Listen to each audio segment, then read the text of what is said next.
terakhir ya sebelum mahasiswa atau mahasiswi mengikuti final test ya. Mungkin final testnya sudah dikasih tahu ya oleh bagian BINUS mungkin kemungkinan ya, mungkin take home ya, mungkin ya. Jadi sebagai informasi mungkin takutnya Pak salah mungkin coba dilihat lagi ujian untuk final testnya di BINUS ya, apa final test atau online. Okelah, mungkin untuk mempersingkat waktu, saya akan mulai saja ya. Sebelum saya mulai, mungkin diminta supaya mahasiswa mengikuti hingga selesai ya. Nah, adapun mungkin di Vicon hari ini terbagi atas dua sesi seperti biasa. Sesi pertama dan sesi kedua. Mungkin masing-masing sesi saya mengadakan absensi ya. Nah, mungkin seperti itu saja. Mungkin ada yang mau ditanyakan, boleh. Mungkin dari mahasiswa atau mahasiswi. Mungkin juga bisa dikasih suatu pertanyaan, mungkin bisa saling berinteraktif ya. Oke lah, mungkin sebelumnya saya ucapkan selamat pagi. Mungkin kita mulai saja untuk mata kuliah Testing and System Implementation ya.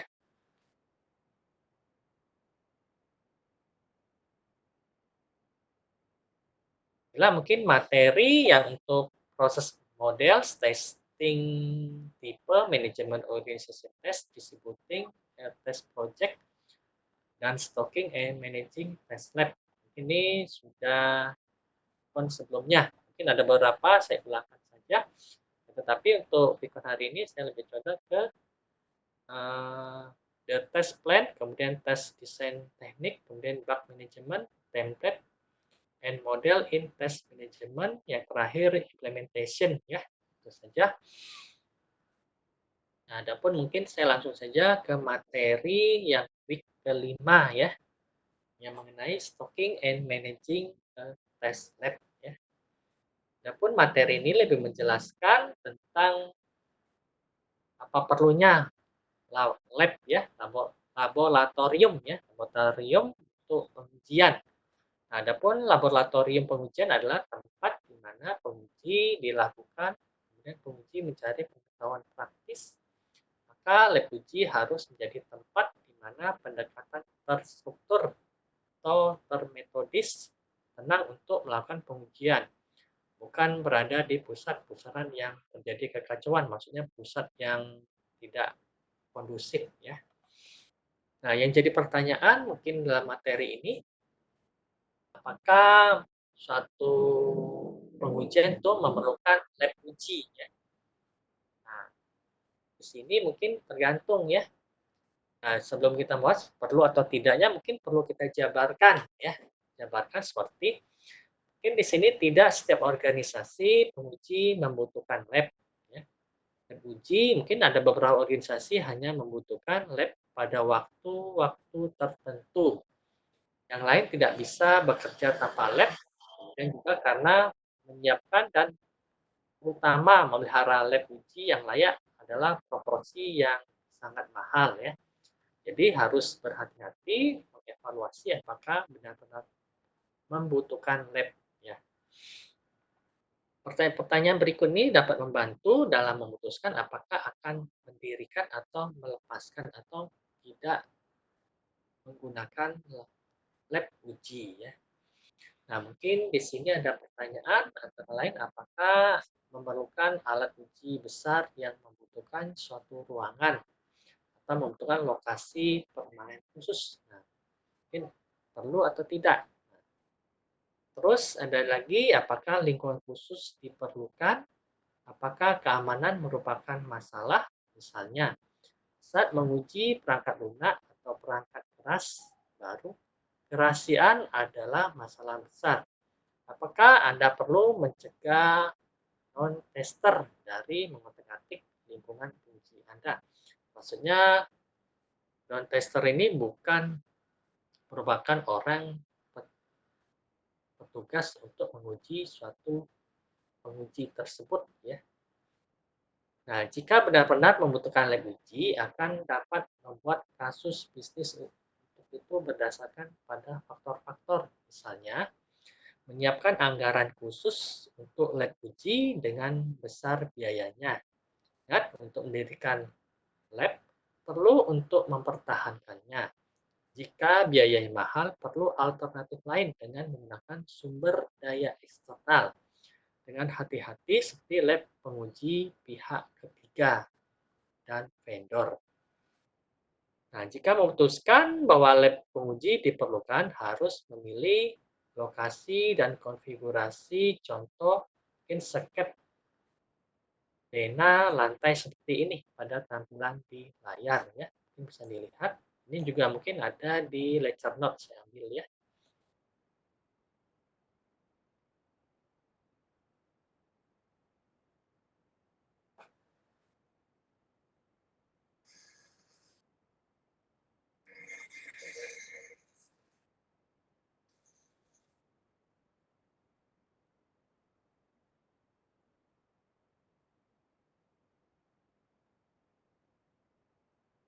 Nah, oke ya, seperti ini. Nah, kemudian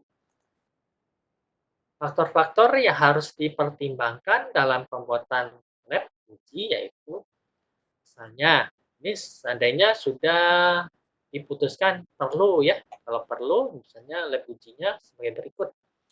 Satu misalnya ukuran, apakah ruang lab yang ada cukup besar dan pencahayaan di luar panas yang dihasilkan sinar matahari langsung dapat membuat layar sulit dibaca dan rusak peralatan yang berharga. Kemudian tata letak. Ketika memilih ruang lab, ingatlah jenis meja dan rak peralatan yang perlu dipasang ya.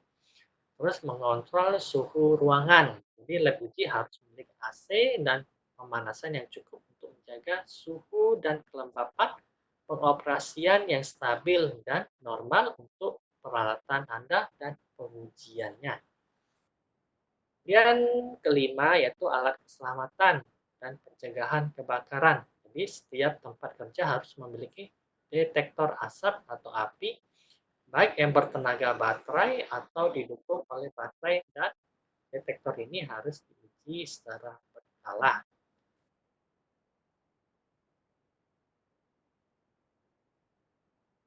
Kemudian daya listrik ya. Daya listrik, tenaga listrik dalam satu bentuk atau lainnya misalnya 120 120 atau 240 atau 480 atau 48 ya. Voltnya dalam bentuk ada yang AC, ada yang DC ya. Dan sebagainya tergantung. Kemudian harus disediakan di semua lab uji dan harus tersedia tempat yang tepat ya. Kemudian ada listrik statis. Jika Anda memutuskan untuk menggunakan karpet pada lab, harus mengambil tindakan pencegahan ekstra untuk menghambat listrik statis. Ya. Kemudian fasilitas staf seperti toilet, tangga, atau lift, dan sebagainya. Nah, mungkin itu saja dalam faktor-faktor pertimbangan dalam pembuatan lab. Ya. Mungkin banyak ya. Nah, kemudian ada tes lab inventory. Jadi ada inventory-nya, yaitu hal ini perlu ada inventory dalam lab. Misalnya ada perangkat lunak. Nah, perangkat lunak ini seperti ada mesin operasi atau aplikasi atau alat ujinya. Dan perangkat itu perangkat lunaknya. Kemudian ada perangkat keras seperti ada PC card, ada monitor, ada printer, ada modem atau penyimpanan data. Kemudian ada lagi UPS unit, ada kabel, ya kabelnya beraneka ragam untuk yang printer, ada untuk kabel LAN dan sebagainya. Terakhir mungkin jaringan. Nah, kemudian yang ketiga bahan habis pakai. Kemudian media komputer, kebutuhan meja atau persediaan printer ya.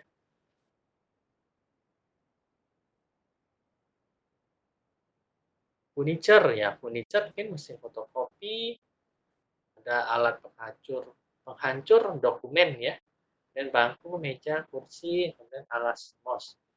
Dan peralatan itu perangkat keras khususnya penguji listrik dasar di lab itu ada perangkat keras seperti oscilloscope atau pengukur tegangan. Kemudian perangkat lunak ada manajemen tes, kemudian toolkit komputer si obeng, ada kunci pas, ada penarik klik, dan sebagainya. Ada bahan referensi seperti salinan buku-buku yang perlu digunakan. Nah, jadi dalam kesimpulan materi ini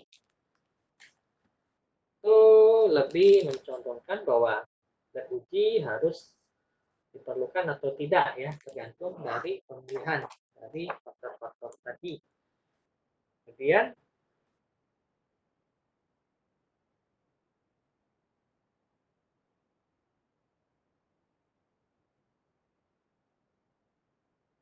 dalam faktor-faktor tadi secara kesimpulan ya tadi ada ukuran pencahayaan, ada pengontrolan suhu ruangan, kemudian ada metode yaitu ada perangkat lunak, perangkat keras, ya.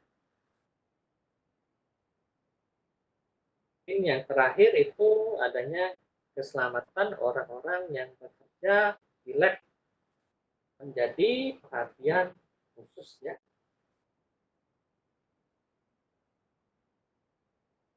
Itu saja untuk materi dari kelima ya. Jadi lebih condong apakah suatu lab uji itu diperlukan atau tidak. Itu saja mengenai dari stocking and managing test lab. Ya.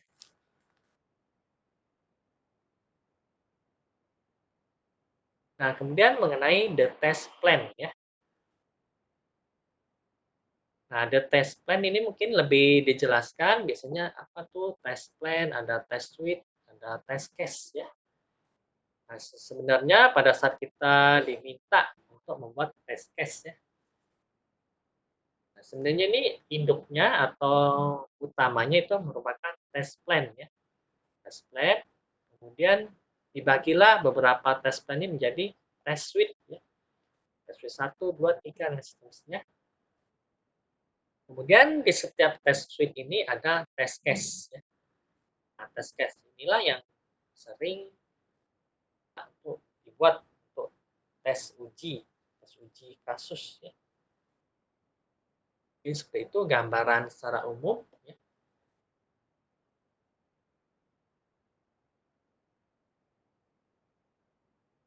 Kemudian dalam test suite adalah kumpulan test case yang dimaksud untuk menguji perilaku atau satu set perilaku program perangkat lunak.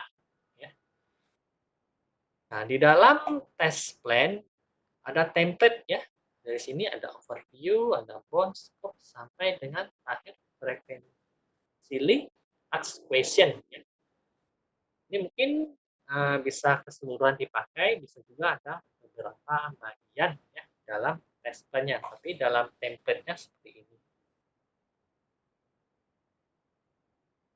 Nah, adapun menurut Perry, yaitu test plan adalah suatu dokumentasi formal atau informal untuk menjabarkan budaya perusahaan. Ya. Kemudian tujuan dari test plan adalah untuk mendeskripsikan seluruh testing yang perlu dicapai bersama dengan sumber dan jadwal yang diperlukan untuk menyelesaikannya.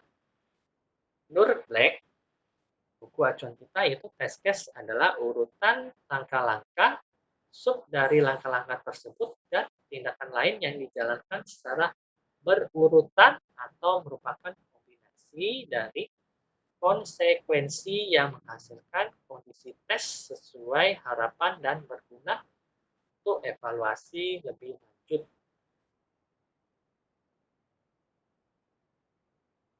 Nah, di sini tes sering kita bedakan ada white box testing, ada black box testing ya secara umum.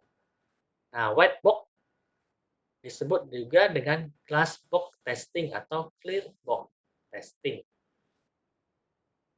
Tapi yang umum hanya ada dua ya, tapi di buku ini ada lagi pembagian glass box testing. Tapi itu lebih tidak masih samar, belum ada kejelasan. Jadi kadang-kadang white box sama glass box testing atau clear box testing itu dianggap sama. Nah, adapun ini maksudnya adalah suatu metode desain test case yang menggunakan struktural kendali dari desain prosedural.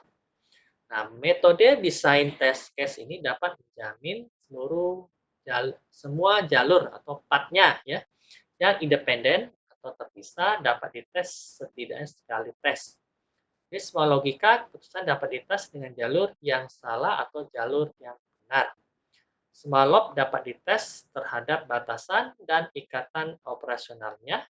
Kemudian semua struktural internal data dapat dites untuk memastikan validitasnya.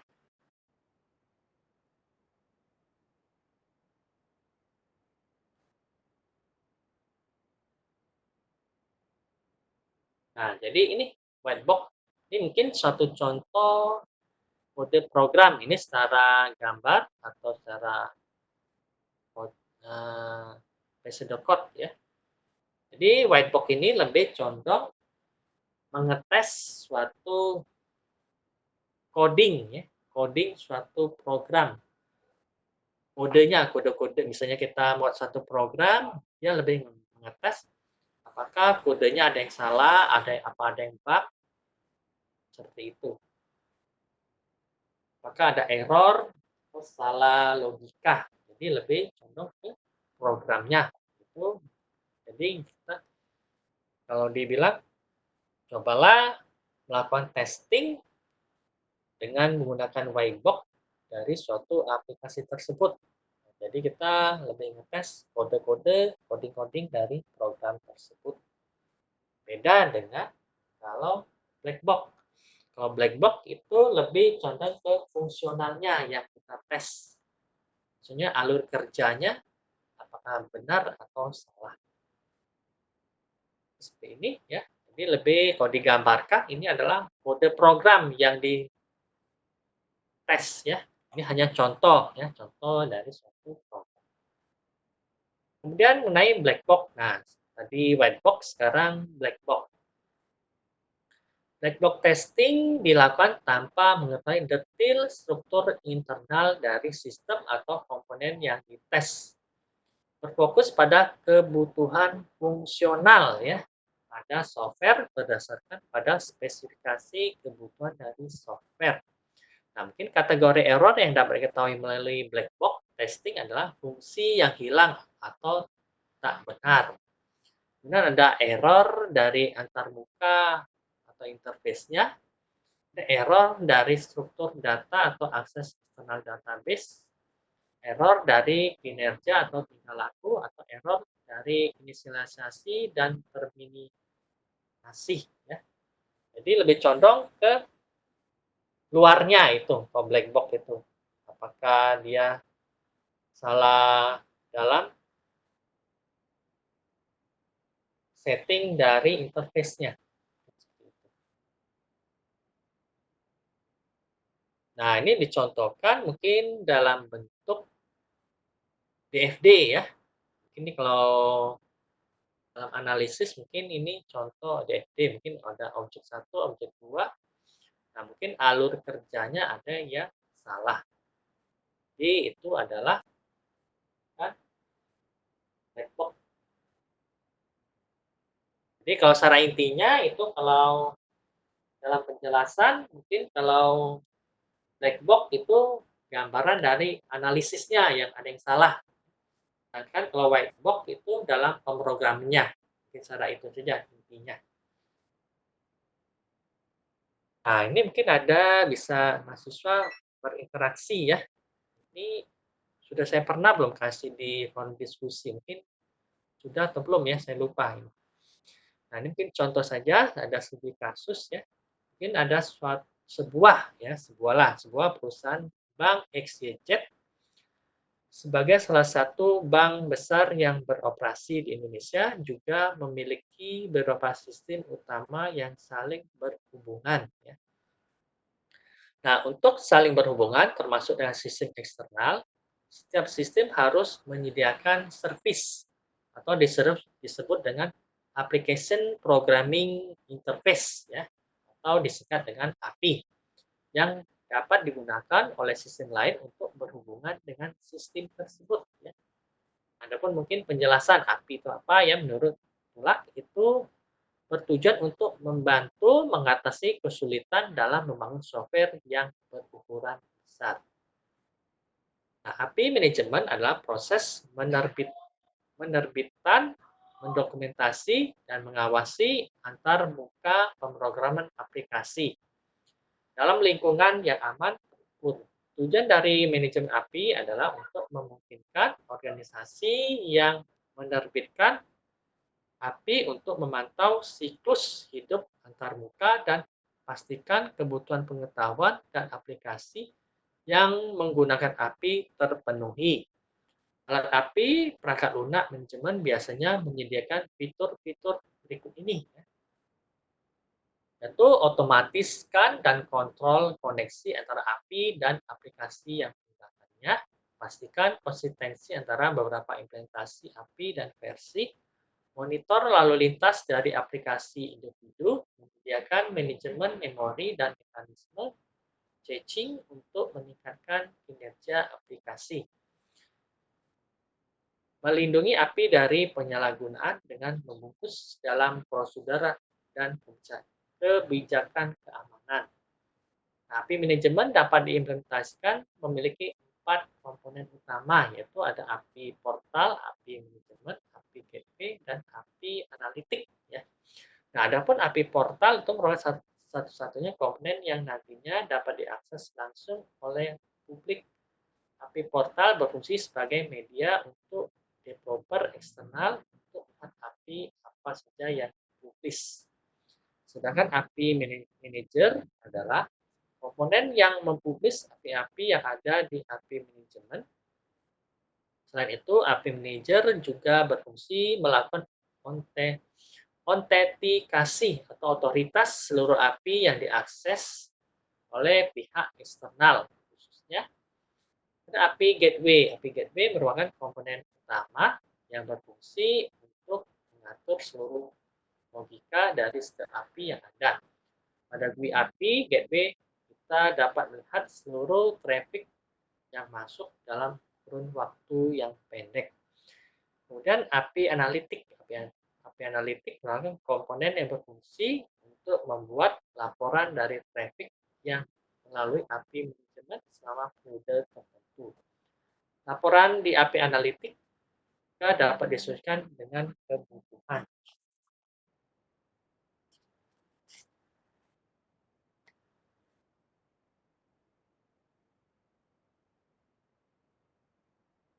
Nah, mungkin dari kasus itu mungkin secara umum ya, mungkin secara umum bisa saya jelaskan bahwa mungkin perusahaan XYZ adalah perusahaan yang besar ya, karena misalnya di dalam suatu bank kan pasti memerlukan bank yang lain, ya, transfer atau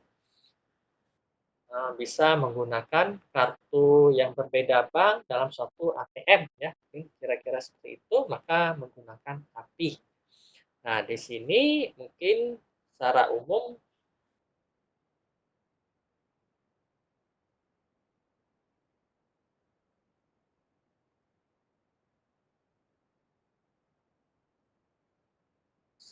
mungkin mungkin kita bisa asumsikan ya dari gambaran kasus di atas mungkin terdapat memiliki bug error ya setelah diuji pada API analitik. Ya, mungkin yang kita bahas di antara keempat API mungkin lebih condong kita menjelaskan atau berfokus pada API analitik. Nah, di sini kita mungkin dibuatlah untuk test plan-nya.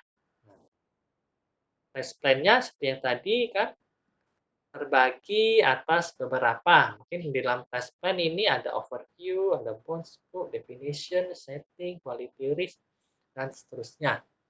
Nah, maka dari ini kita bisa asumsikan, kita jelaskanlah pada saat overview. Test plan overview itu melakukan testing terhadap API manajemen pada seluruh komponen-komponen dari aspek fungsional atau modul dan juga aspek performance. Kemudian bondnya itu melakukan fitur tes pengujian terhadap setiap menu fitur yang ada di seluruh GUI komponen API manajemen.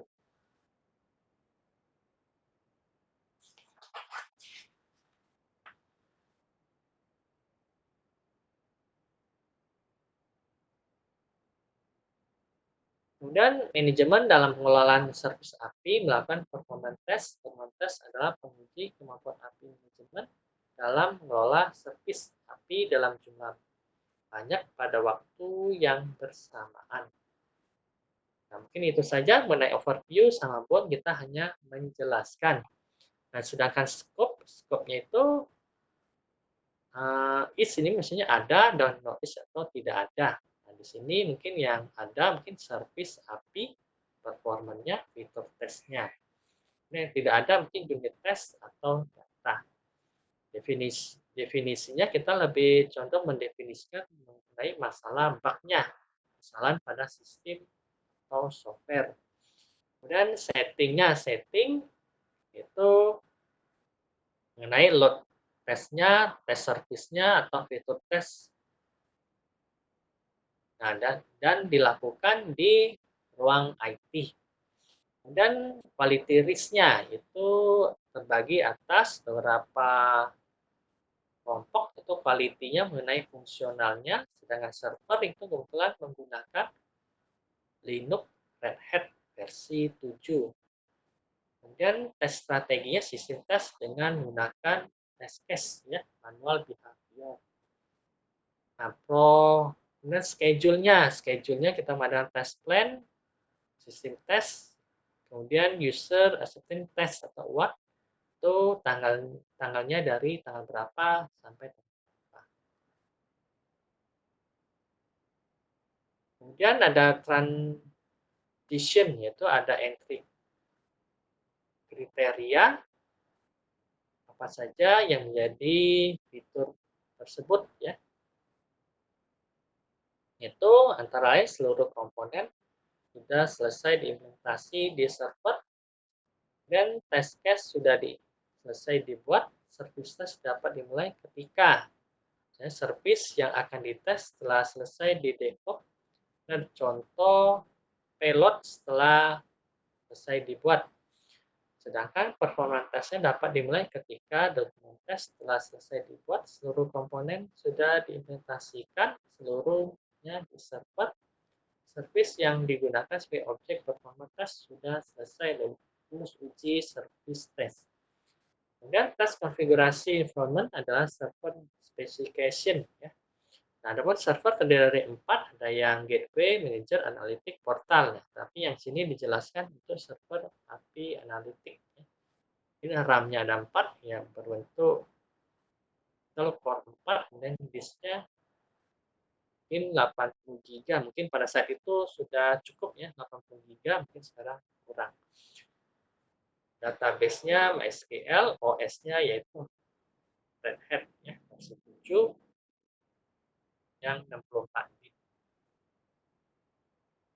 Ya, test case dan bug tracking itu bertujuan untuk memberikan gambaran cara melakukan testing yang benar, visualization dan classification untuk mempermudah mengidentifikasi bug tersebut dengan adanya klasifikasi jelas penanganan untuk setiap bug menjadi terukur dan tepat.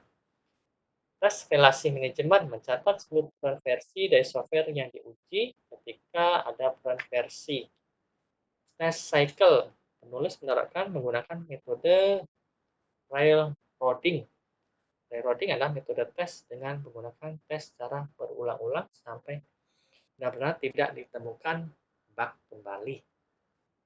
Dan tes hour, maksudnya jam tesnya kapan saja, fitur ada performanya, service tesnya, dari jam berapa sampai jam berapa. Kemudian ada risk and contingency, yaitu untuk kemungkinan risiko yang muncul selama tes berlangsung. Kemungkinan risiko tersebut antara lain timeline mundur dari rencana, membutuhkan waktu perbaikan terhadap setiap temuan yang ada dalam proses pengujian. Kesalahan atau error yang tidak lagi mampu untuk diselesaikan. Dan ada kemungkinan pilihan, yaitu mitigasi, kontingensi, dan transfer. Yang keempat mungkin diabaikan. Nah, kemudian referensi dokumen itu dokumen yang dijadikan acuan untuk membantu proses pengujian api manajemen ini agar berjalan dengan baik. Nah, mungkin itu saja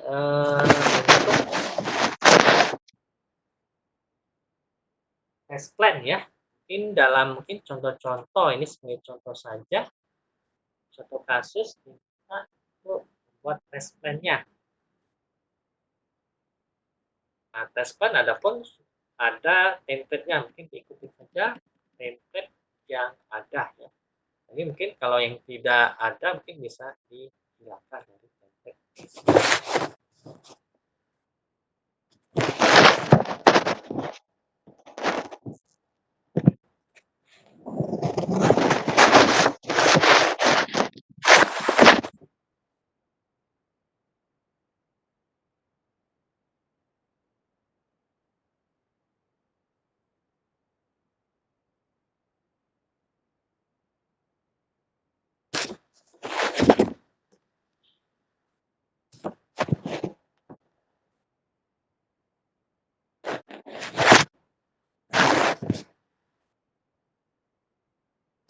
Oke, lanjut saya lanjutkan, mungkin sudah jelas ya, atau mau ditanyakan? Sebelum saya lanjutkan ke materi tes desain teknik.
Oke mungkin saya akan lakukan absensi sebentar ya, untuk absensi sesi pertama. Ini nanti saya akan tampilkan.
Bila saya akan mulai absensi ya.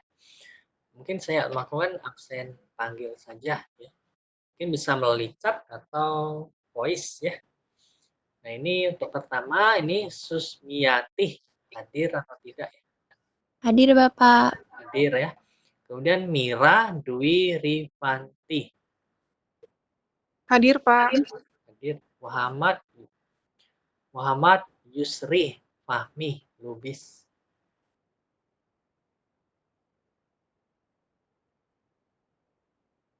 Ya, hadir ya. Oh, ini saya tandain dulu ya, nanti saya ulang kembali. Kemudian Noval Winda Nur Cahyo. Hadir, Pak.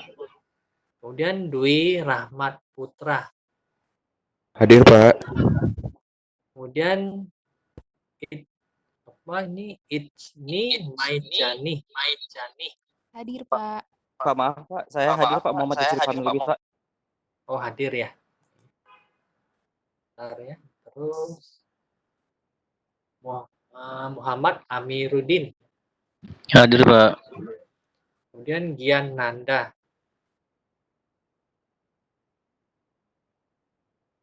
Ini saya tandain dulu belum hadir ya.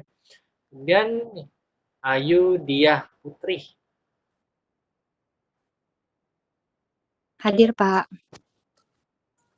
Kemudian Alif Rahmawan. Hadir, Pak. Kemudian Agung Palitoh ya. Hadir.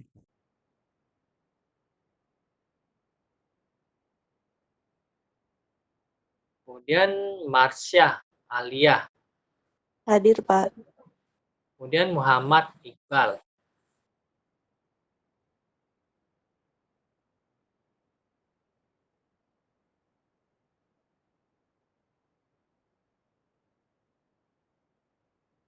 Ini saya tandain dulu ya, bisa ulang.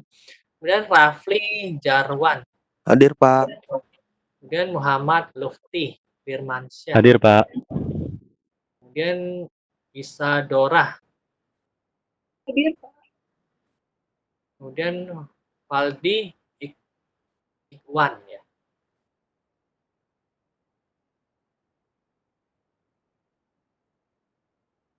Tidak, saya tandain dulu tidak hadir.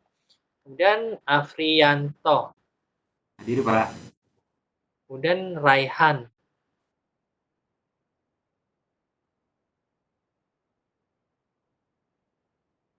Tidak hadir ya, atau saya tandain dulu. Kemudian Engga. Pak. Kemudian Octavia. Hadir, Pak. Kemudian Benny. Hadir, Pak. Jadi ada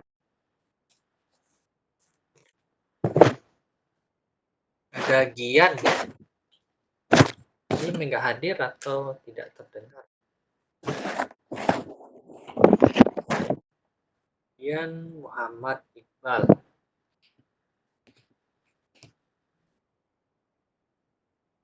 Dan Faldi. Kemudian Raihan. Jadi ada 4 ini putus atau mengalfa ya.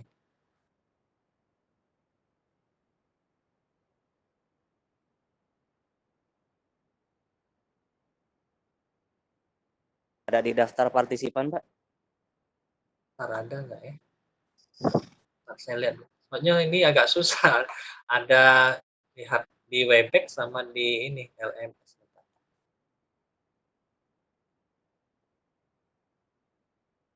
Kalau Gian tidak ada ya. Terus Muhammad Iqbal.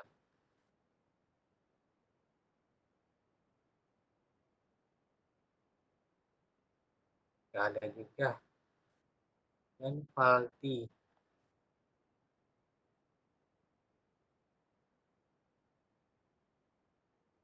Tidak ada juga. Terus yang terakhir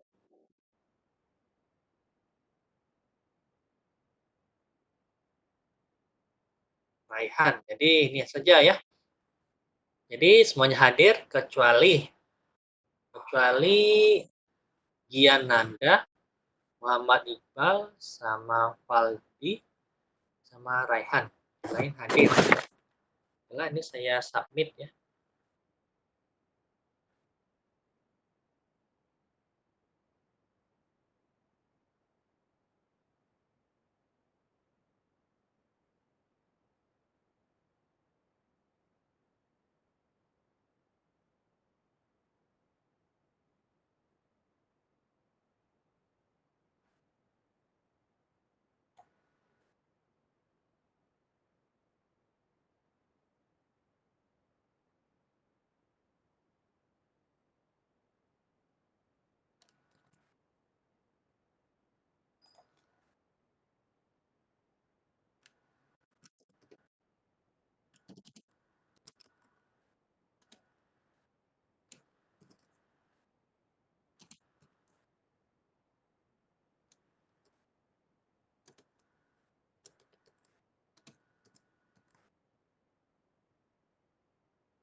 Nah, mungkin saya lanjutkan kembali ya untuk sesi kedua mengenai tes desain teknik ya. Nah, adapun mungkin penjelasan dahulu mengenai materi ini.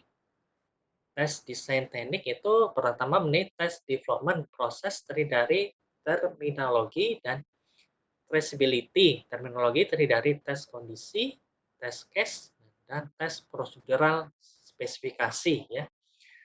Tes desain teknik terdiri dari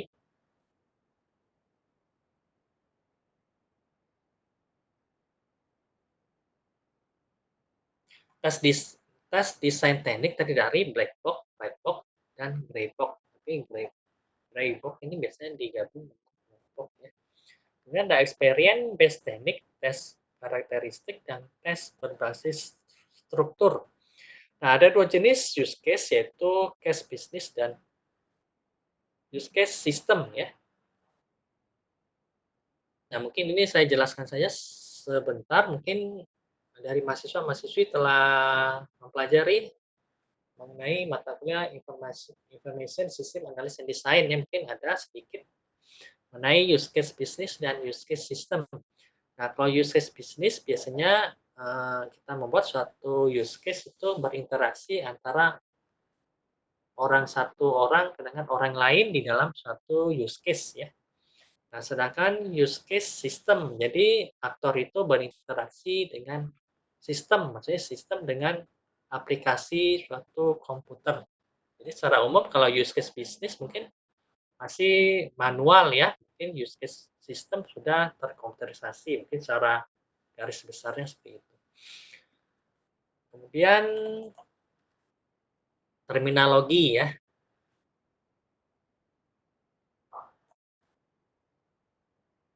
Terminologi itu mungkin glosarium Dewan Pengujian Penguji Perangkat Lunak Internasional atau disingkat ISTQB QB ya, mengusulkan definisi sebagai berikut, yaitu tes kondisi, ada tes case, tes prosedur, dan spesifikasi. Nah, adapun tes kondisi itu adalah item atau peristiwa, komponen, atau sistem yang dapat diverifikasi oleh satu atau lebih kasus ya. Misalnya fungsi, transaksi, atribut, kualitas, atau elemen struktural. Kondisi pengujian dengan demikian merupakan salah satu alasan penguji untuk dicapai memvalidasi atau memverifikasi. Sedangkan test case atau uji kasus rangkaian input, nilai input, prakondisi, pelaksana, hasil yang diharapkan, dan kondisi post eksekusi yang dikembangkan untuk tujuan atau kondisi pengujian tertentu seperti ya menjalankan jalur program tertentu atau memverifikasi kepatuhan dengan persyaratan tertentu. Sedangkan tes prosedural spesifikasi yaitu dokumen yang menentukan urutan tindakan yang diperlukan untuk pelaksanaan tes. Dikenal dengan skrip pengujian, skenario pengujian, atau skrip pengujian manual.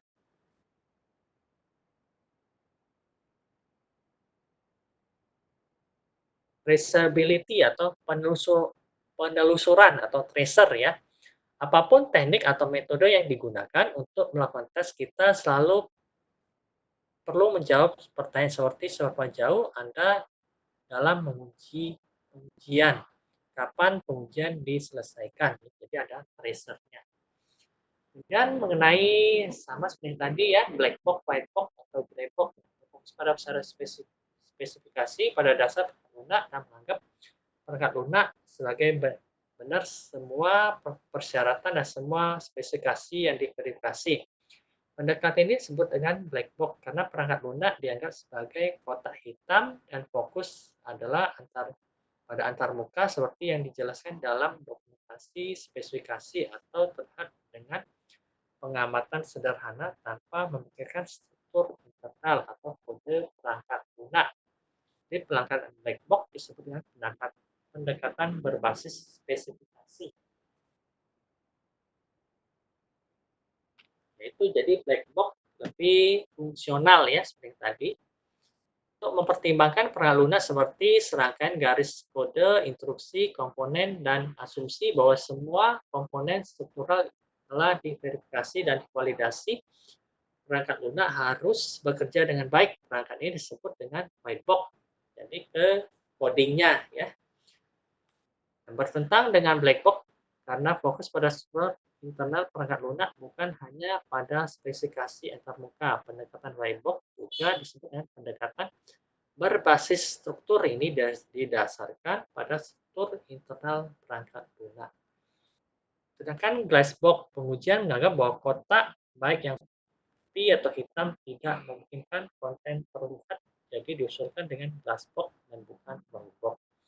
Biasanya tester memiliki pengetahuan tentang struktural perangkat lunak dapat menentukan komponen utama. Dengan demikian, tester tidak memiliki pengetahuan kotak hitam atau putih.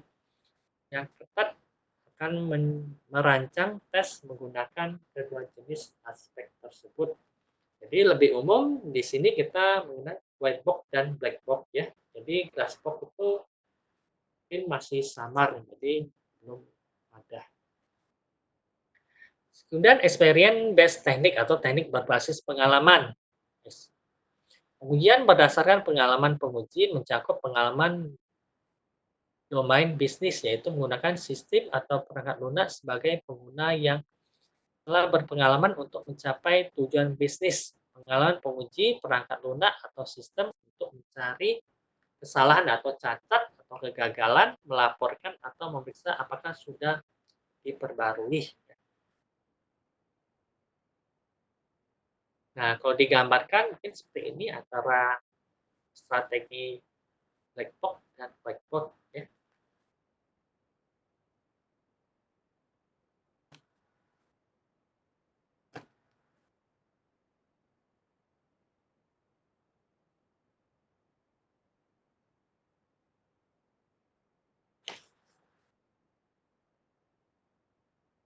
Nah, mungkin diperjelas saja ini sama ya, mungkin diulang-ulang antara white box sama black box ya.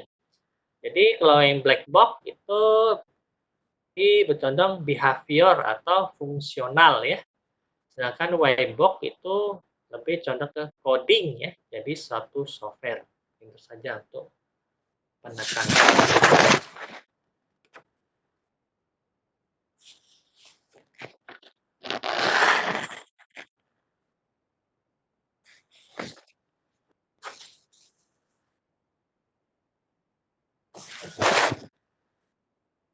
Kalau digambarkan mungkin seperti ini.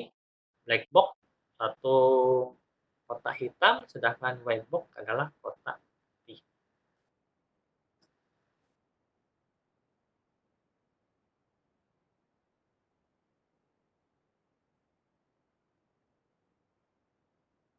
Nah, ini mungkin sudah dijelaskan antara dua jenis use case ya, ada use case bisnis yang mewakili sistem sebagai black box dan mengidentifikasi tindakan pengguna dengan terminologi yang mirip dengan yang digunakan dalam bisnis mereka.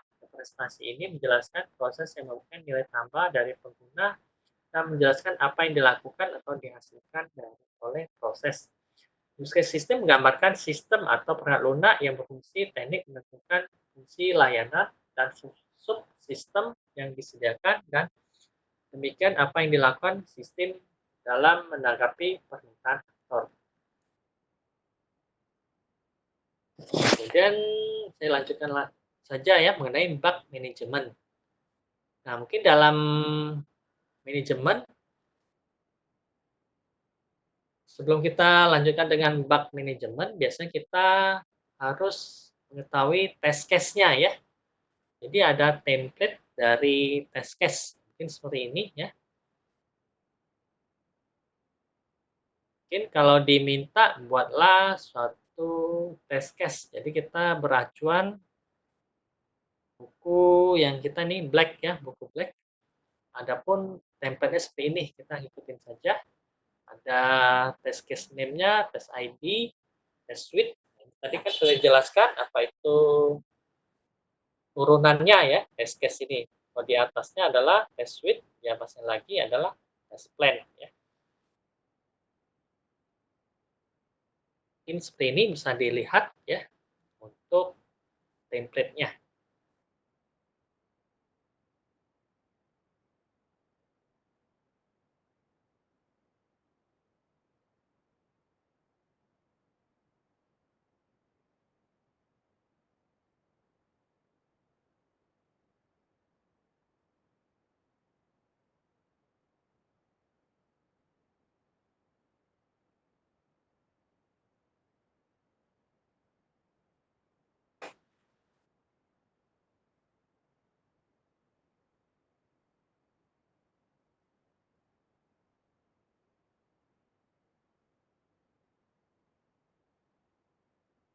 Oke ya, ini untuk template untuk test case-nya. Kemudian ada juga template untuk bug report ya. Jadi kalau diminta untuk membuat bug report ya, template-nya seperti ini.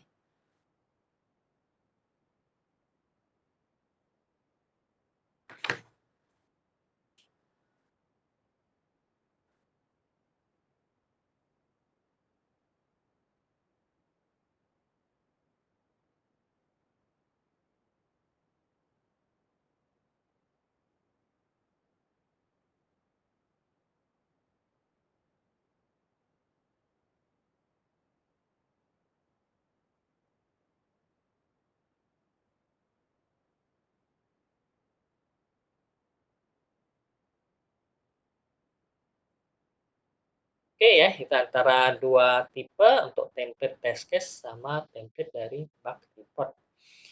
Nah, terus kemudian ada untuk RPM ya. Mungkin di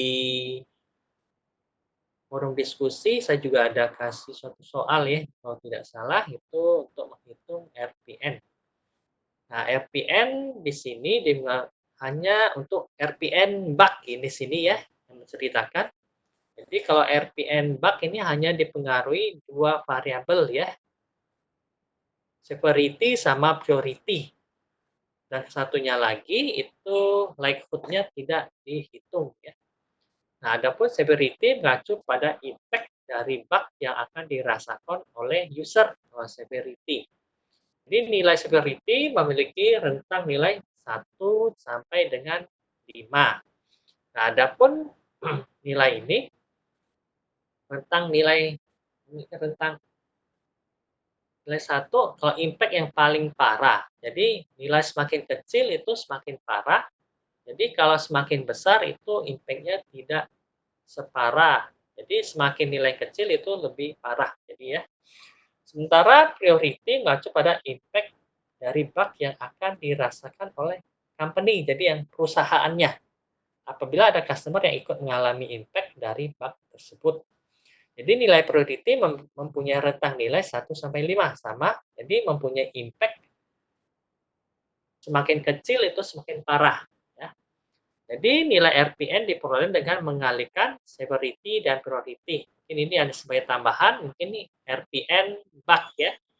Kalau RPN yang biasa itu ada 3 variabel memang perkaliannya, tapi ini kita dalam materi ini hanya menjelaskan RPN yang bug ya. Jadi ada 2 variabel. Jadi rentang nilainya adalah 1 sampai 25 karena dimisalkan 5 kali 5 pasti kan nilainya terbesar 25. Nah, jadi semakin kecil nilainya semakin berbahaya bug tersebut dan semakin besar semakin tidak begitu berbahaya bug tersebut. Jadi kalau dihitung, kalau nilainya kecil, maka nilai kecil tersebutlah yang perlu diperbaiki bug-nya. Ya.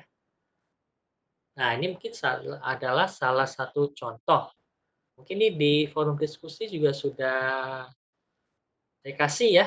Mungkin ada yang jawab hanya beberapa. Mungkin di diskusi ini, di Vicon ini, video conference ini mungkin bisa saling berinteraktif ya dari mahasiswa atau mahasiswi.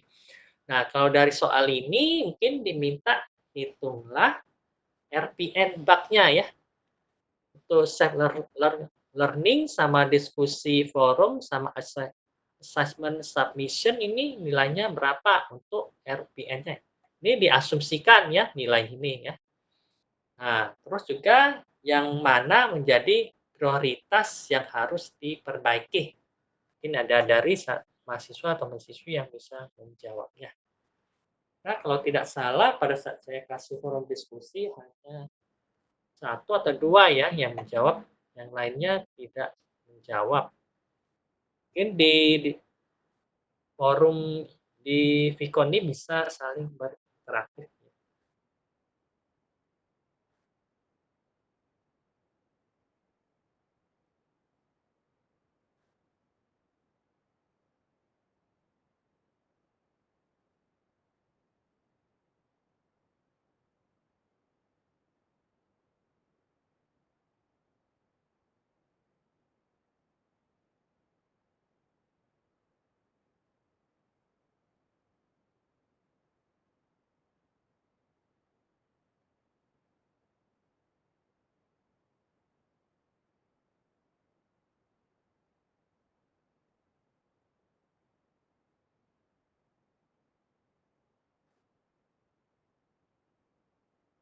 Mungkin ada yang bisa menjawab ya.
Oke, sudah ada yang sudah menjawab ya. Dengan Muhammad Amiruddin sama Muhammad Yusri Fahmi Lubis ya. Terima kasih sudah berinteraksi. Ya, benar. Jadi kita kalikan saja ini antara severity sama priority, yaitu 2 kali 1, 3 kali 1, 2 kali 1. Sedangkan likelihood-nya ini tidak kita kalikan, kita abaikan karena sudah rumus untuk RPN dari bug ya. RPN bug hanya 2 variabel antara severity dan priority. Jadi mendapatkan nilai 2, 3, 1. Nah, yang menjadi prioritasnya jadi yang terkecil ya, di antara self learning sama assessment submission ya.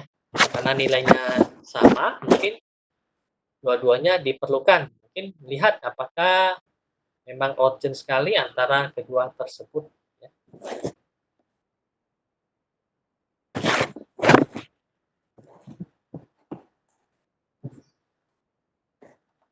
Nah, ini nanti yang setelah menjawab ini saya catat dulu, mungkin ada rewardnya ya.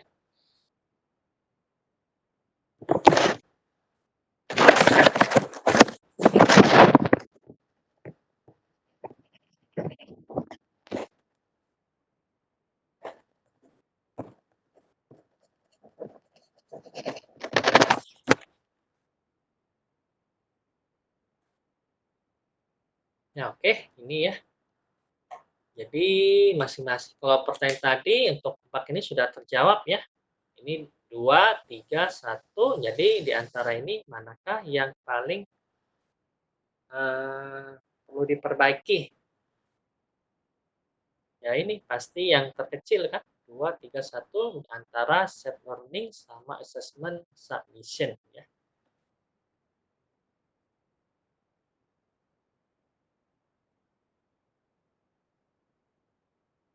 Nah, ini mungkin ada suatu contoh. Ini mungkin contoh dari tadi kasus tadi ya.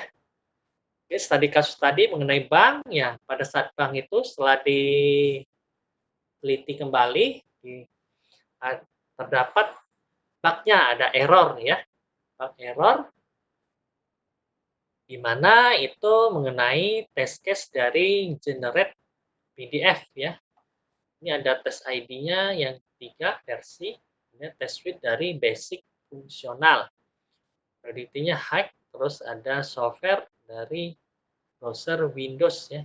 Dia browser tapi di Windows-nya dengan durasi 1 detik. Kemudian di sini pada saat di login untuk ke API analitik ya. Nah, di sini ada urutan ID, ini mungkin klik menu selain report ya. Mungkin tidak ada yang salah. Kemudian ada pilih icon PDF. Terjadi error. Kita kasih nilai 1 karena kan urgent ya. Jadi perkalian ada 1. Kemudian setelah klik selesai juga ada kesalahan 1 ya. Dan di sini testernya oleh siapa, kemudian tanggal kesalahannya terjadi kapan ya. Nah, ini mungkin contoh dari test case-nya. Ini mungkin diasumsikan, kalau kita suatu soal mungkin diasumsikan, mungkin pada saat diteliti memang benar-benar, pada saat diteliti memang ada kesalahan seperti ini. Jadi dibuatlah suatu test case ini. Dan bug report ya. Jadi sesuai dengan yang di sini kita buatlah bug report dari test case yang sudah kita buat ya.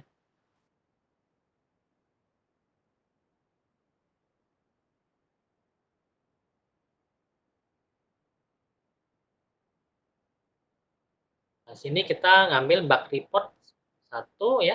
Terus ada manajemen, tester oleh siapa, ini ada summary ya. Dan fungsional generate PDF pada saat API analitik tidak berfungsi. Nah, ini step-stepnya kenapa? Pada waktu masuk ke API analitik, klik selain report, seksi audit log.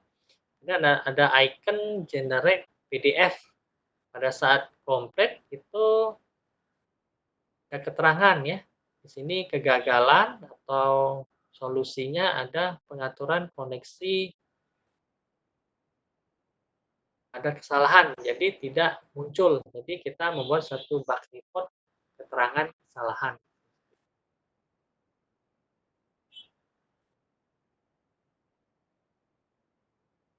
Mungkin seperti itu saja ya. Ini hanya menjelaskan pembuatan dari test case ke bug report ya.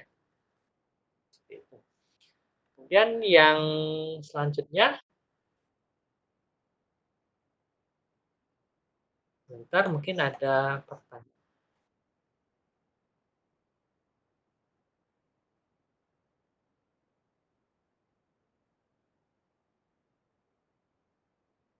Nah, mungkin ada pertanyaan ya dari mahasiswa.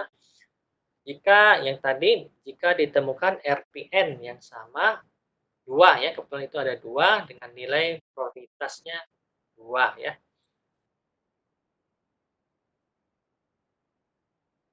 Ya, ini tergantung kalau memang masih ada waktu mungkin dihitung, tapi dihitung juga agak susah kan, dihitung bagaimana lagi kan, cuman ada 2 variabel ya. Jadi prioritasnya itu kedua-duanya. Nah, tergantung dari asumsi kita yang mana dahulu di antara kedua tersebut. Jika karena resource-nya yang terbatas, mungkin hanya satu dulu yang dilakukan. Kalau resource-nya memenuhi, kedua-duanya diprioritaskan. Jelas ya. Dari Susmiati.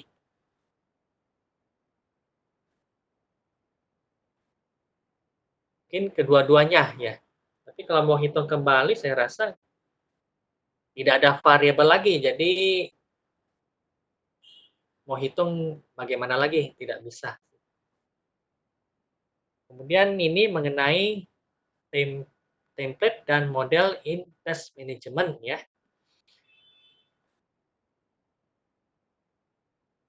Ini mungkin sekilas saja materi ini mengenai sistem pengujian adalah kemampuan organisasi untuk melakukan pengujian yang dibuat oleh proses pengujian atau testware dan lingkungan pengujian.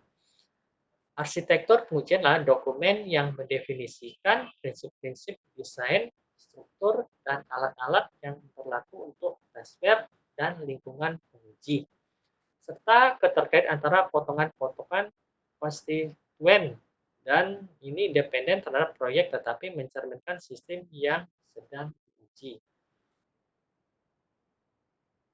Karakteristik atau ANSI atau ISO 9126 untuk kualitas perangkat lunak yaitu fungsional, keandalan, penggunaan, efisiensi, rentabilitas, dan portabilitas.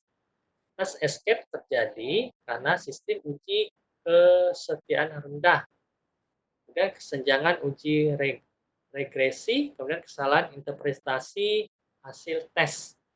Siklus hidup dari kasus uji umumnya dari queue in progress, block, atau skip, pass, kemudian ada gagal, ada peringatan atau close. Nah, mungkin ini hanya penjelasan pada saat tes uji ya, tes uji yang di sini ya. Ada tertulis biasanya fail atau pass atau skip, atau block atau war ya. Peringatan mungkin yang di sini. Yang di sini result-nya ya, ada pass atau fail, tapi yang umum pada saat test case pass atau fail ya. War juga, warning juga sering, seperti itu saja. Ini dalam materi hanya itu saja untuk dibahas.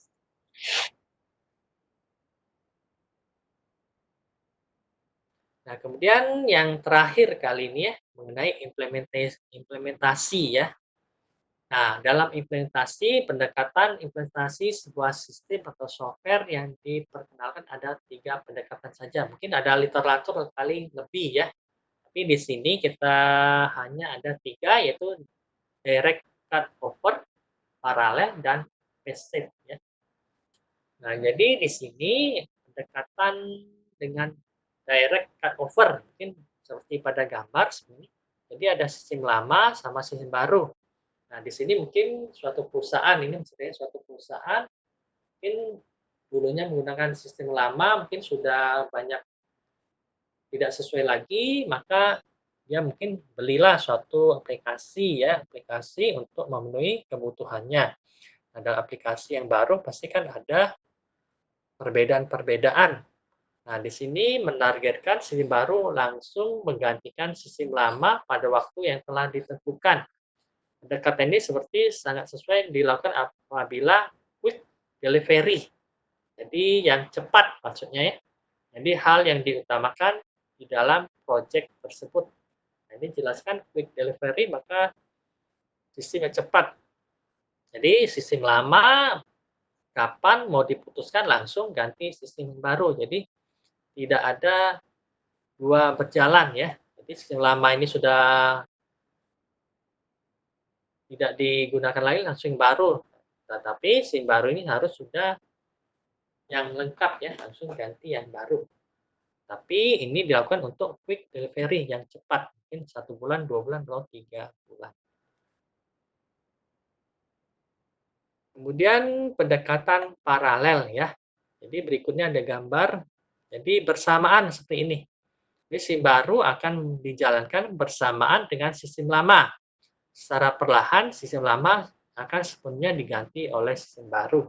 Jadi untuk pertama kali sistem lama pada saat kapan sistem baru juga digunakan secara bersamaan. Nah, jadi pada saat waktu tertentu sistem lama sudah cut, jadi tidak digunakan lagi, jadi diteruskan oleh sistem yang baru. Dan pendekatan yang ketiga, PACE ya. Biasanya sistem ini akan dirilis secara per modul. Pendekatan ini sesuai dengan dilakukan oleh sistem software yang memiliki cakupan yang sangat besar atau akan digunakan pada semua fungsional area yang berbeda-beda di dalam suatu perusahaan.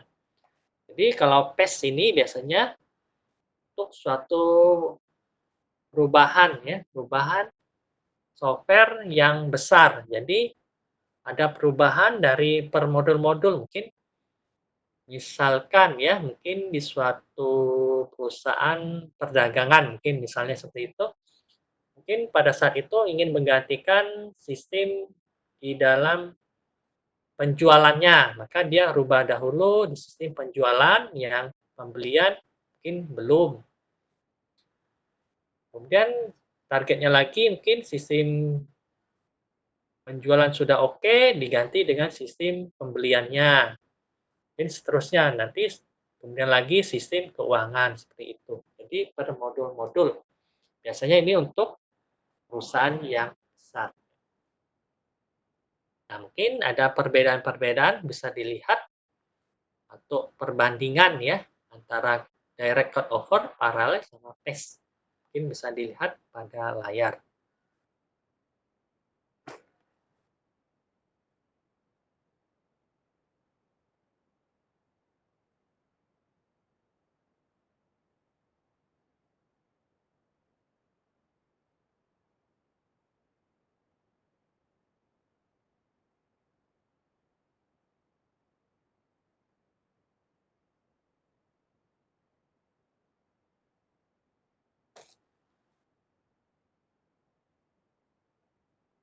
Nah, oke lah itu ya. Jadi perbedaannya. Nah, ini mungkin juga ada kasus, mungkin saya juga udah kasih ya yang di forum diskusi ya. Ini mungkin saya sekalian bahas saja di sini ya. Ini mungkin kasus untuk buat test case sama bug report ya. Tentu saja untuk materi kasusnya. Nah, mungkin ini saya sekilas saja ya. Ini adalah perusahaan perdagangan ya, perdagangan XYZ itu mungkin sistem lama sudah komputerisasi, cuman mungkin belum secara berbentuk web ya, mungkin masih desktop ya. Nah, maka untuk digantikan, mungkin ini saya baca saja, sistem yang saat ini tidak mampu lagi untuk mengakomodasi kebutuhan transaksi harian dalam proses bisnis sehari-hari perusahaan, yaitu seperti keuangan, terkadang print tidak sesuai dengan data yang diinput, ditambah lagi segi tampilan dianggap perusahaan kurang user friendly, mungkin ketinggalan zaman dibandingkan dengan tampilan masa kini ya. Oleh karena itu dibutuhkan suatu web-based aplikasi. Nah, yang bernama dengan Distribution Management System. Nah, adapun tahapannya antara lain dengan dilakukan unit atau komponen testing, integrasi testing, kemudian distribusi manajemen. Distribusi manajemen sistem namanya ya, yang merupakan aplikasi yang akan digunakan untuk menunjang bisnis sehari-hari. Nah, adapun untuk modul yang utama itu pembelian, kemudian penjualan, keuangan, dan bagian accounting ya. Nah, mungkin dalam perusahaan ini perlu dilakukan testing ya sebelum digunakan. Adapun untuk proses penjualan itu menawarkan produk perusahaan ke customer, melayani penjualan, menjalin relasi dengan customer dalam melaksanakan tugasnya. Penjualan dibantu oleh staf-staf ya, manajer ini satu yang bertugas untuk membuat dan mencetak PO dan PO import dan PO lokal. Staf 2 bertugas untuk melakukan revisi, meminta approval PO, dan sales assistant bertugas membuat sale order berdasarkan PO customer dan membuat PO ke supplier dan aplikasi sales software tersebut terbagi atas membuat SO, approval sales, print sales, sales return, SO minus, dan transfer SO. Salah satu dari menu di atas dilakukan tes uji untuk membuat sales order dengan rapi. Setelah ya diuji ditemukan antara lain pada saat modul membuat sales order, saat menyimpan sales order ditemukan bug ya, yang muncul message data sukses save, tetapi pada saat verifikasi ulang data telah input, data sales order tidak bertambah. Nah, ini contohnya ini secara sekilas mungkin saya jelaskan. Perusahaan XYZ ini adalah perusahaan dagang, adapun dia untuk memenuhi kebutuhannya mungkin sudah komputerisasi, tapi sudah tidak dapat atau sudah ketinggalan zaman, maka dilakukan suatu pemrogram yang berbentuk web based ya. Web based di sini mungkin untuk menunjang pembelian, penjualan, keuangan, dan accounting. Tapi pada saat belum dipakai, maka dilakukan testing ya. Nah, adapun testing ini kita tes dulu untuk membuat sales order. Nah, di sales order ini pada saat untuk menyimpan terjadi suatu error atau bug ya. Pada saat disimpan sukses, tetapi datanya tidak tersimpan. Nah, dari kasus itu buatlah test case dan bug report-nya. Nah, mungkin bisa diasumsi bahwa tampilannya seperti ini ya. Atau ini berbentuk web kali ya, berbentuk web based. Ini seperti ini. Nah, pada saat dia simpan tadi dikatakan kan simpan sukses tapi tidak tersimpan di database. Mungkin secara itu mulai. Nah, mungkin langsung saja ya. Sebagai contoh, kita buat aja fitur test case fitur untuk create sales order. Test ID-nya mungkin bagian 2, 01. Test suite-nya sales order. Priority-nya ke RPN-nya kita asumsi saja 2. Ini setup-nya pastikan sudah login, masuk ke home, kemudian memilih sales order. Breakdown-nya tutup halaman sales dan kembali ke home ya. Nah, ini mungkin ada urutan ini 01, 02, 01 ini kita urut. Ini berdasarkan urutannya lagi ya, sesuai urutan. Nah, mungkin di sini ada yang fail ya. Salah satu. Yang pas cuma 1 kali. Kalau manual sedang otomatis banyak fail. Mungkin RPN-nya 2 semua pengikutnya. Dan kita lakukan untuk membuat bug ID ya. Jadi di sini ada project-nya sesuai dengan judul tadi di MS, testernya siapa, statusnya close di tanggal berapa, estimasinya kapan, mungkin 1 hari ya. owner-nya dari perusahaan tersebut, priority-nya berapa. Kemudian summary-nya, keterangan tadi, sales order tidak bertambah saat di-input, ya. Step-nya ini mungkin langkah-langkah pada saat kita melakukan kerja nih. Kan isolasi tes setelah sukses, create sales order setelah di-input sales order menyimpan dengan menekan button submit. DMS menampilkan keterangan sukses setelah dilakukan pengecekan, tetapi data tidak tersimpan. Ini mungkin keterangan lognya oleh siapa, asesmennya oleh tim, dan tesnya sudah selesai pengecekannya.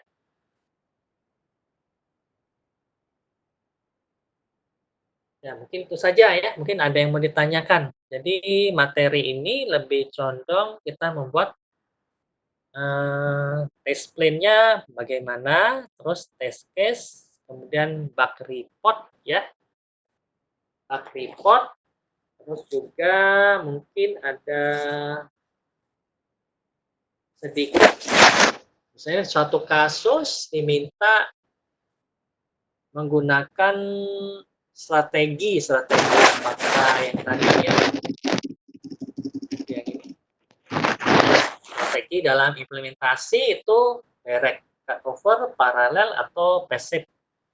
Itu tergantung dari asumsi kita pada soal, misalnya apakah perlu cepat atau perusahaannya besar atau seperti apa.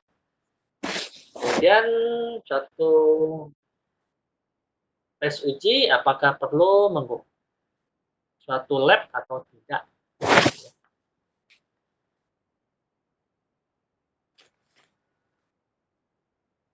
Mungkin sampai situ sih, ada yang mau ditanyakan sebelum saya akhiri sih.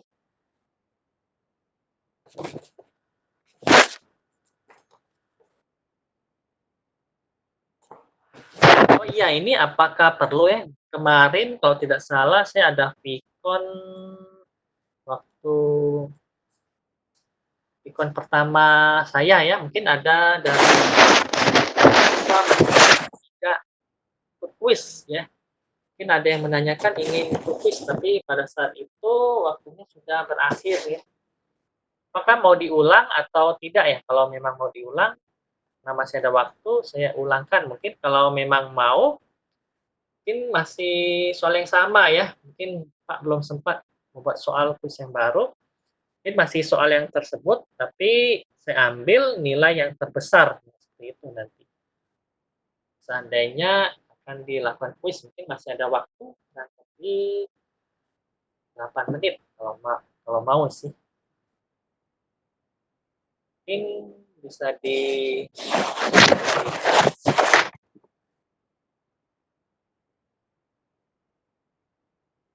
kalau kisi-kisi sih memang sudah nggak boleh ini ya diberitahukan ya. Kalau tidak salah juga take home kan ini soalnya. Yang mungkin paling-paling sih karena juga soalnya gabungan ya. Gabungan karena saya juga tidak tahu soalnya apa yang mau dikasih. Mungkin ya memang dari topik ini ya karena testing mungkin lebih condong, mungkin di sini kan lebih condong untuk diminta waktu namanya juga kan untuk testing and system implementasi ya. Jadi mungkin kita minta dibuat apa test case-nya atau bug report-nya atau strategi dalam implementasi, apakah menggunakan ini seperti yang ini pilihan pendekatan dalam implementasi, apakah direct cutover, paralel, atau pace ya, tergantung dari materi ya. Kemudian juga apakah pertanyaan kita mungkin perlu lab uji atau tidak, mungkin seperti itu saja sih. Nah, kisi-kisi kan sudah tidak boleh kan, tidak boleh dikasih tahu dari dosen. Lagi pula juga soal mungkin campuran, saya juga tidak tahu soal yang mana yang keluar. Mungkin itu saja. Mungkin untuk kuis Sally nggak usah ya. Bila kalau tidak sih mungkin masih ada waktu, mungkin ada yang mau ditanyakan.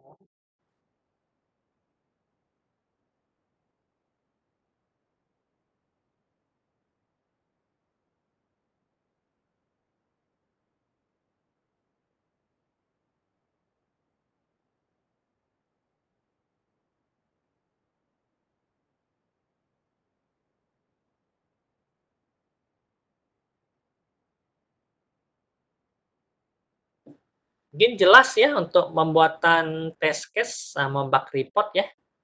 Kalau template-nya ikutin saja yang ada di buku ya, template-nya. Kalau test case pilih sama bug report.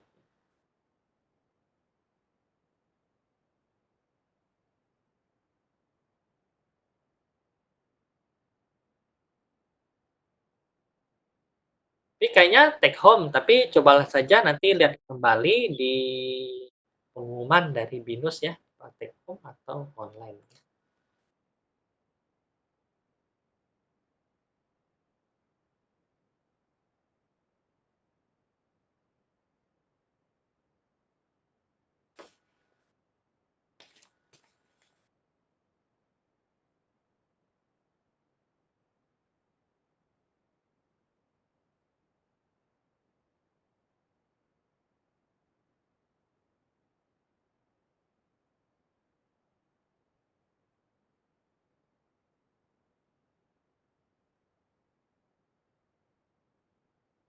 Mungkin sudah ya, nggak ada yang mau ditanyakan ya.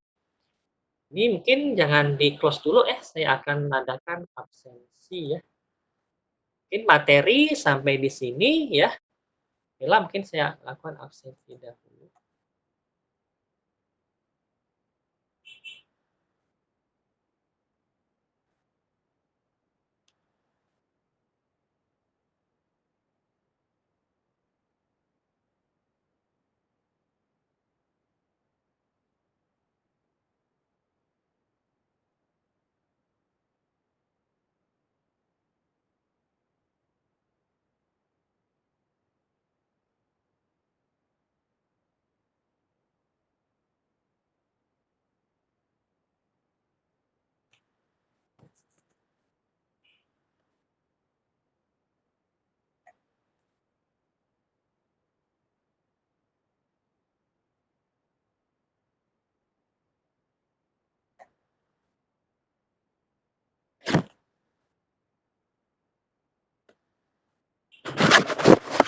Oke lah, ini mungkin saya absensi. Ini untuk Gian Nanda ya.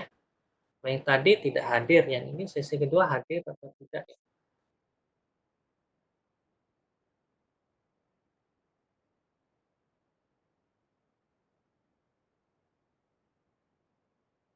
Nggak hadir juga ya. Kemudian Dwi Rahmah.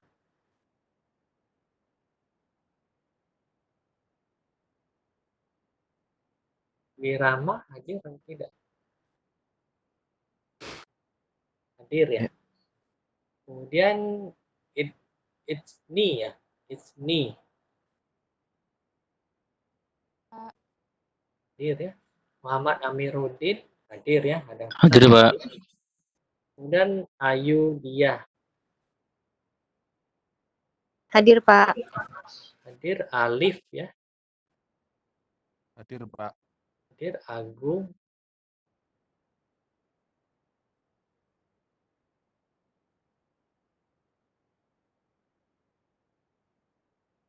Agung. Agung mana ya?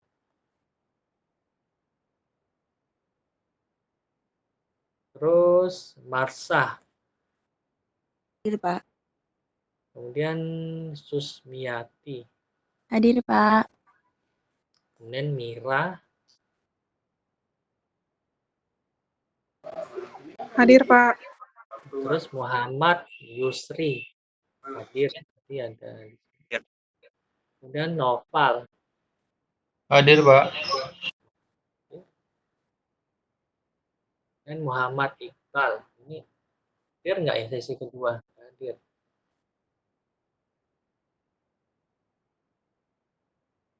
Hadir juga ya. Dan Faldi ya.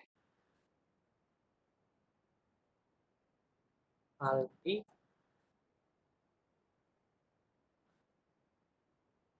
Mana Faldi? Udah keluar apa ini?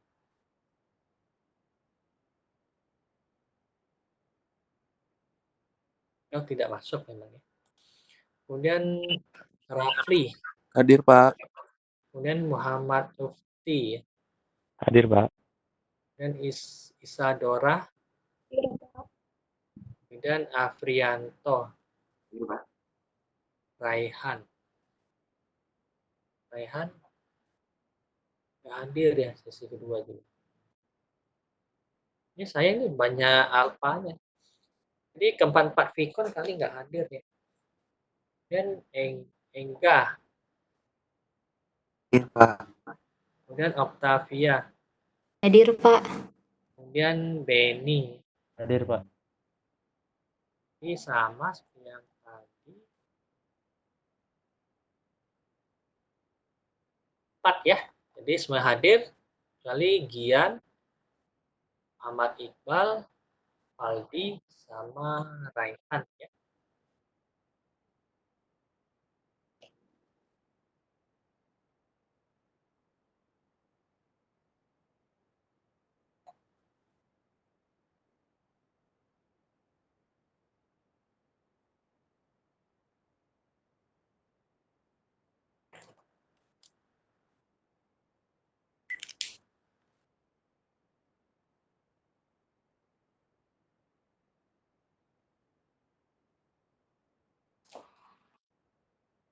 Ya oke lah ya.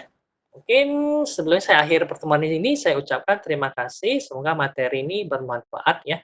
Dan juga mungkin untuk slide-nya perlu atau tidak ya. Kalau memang perlu nanti saya share di forum diskusi ya. Mungkin ya sampai jumpa. Selamat mengikuti ujian ya. Sampai jumpa lagi. Memang kalau kita ketemu lagi ya. Sampai jumpa ya. Bye-bye. Sudah boleh di lift ya. Oke, terima kasih. Selamat jumpa. Terima kasih, Pak. Ya, Terima kasih, Pak. Banyak, Pak. Terima kasih, Pak. ya.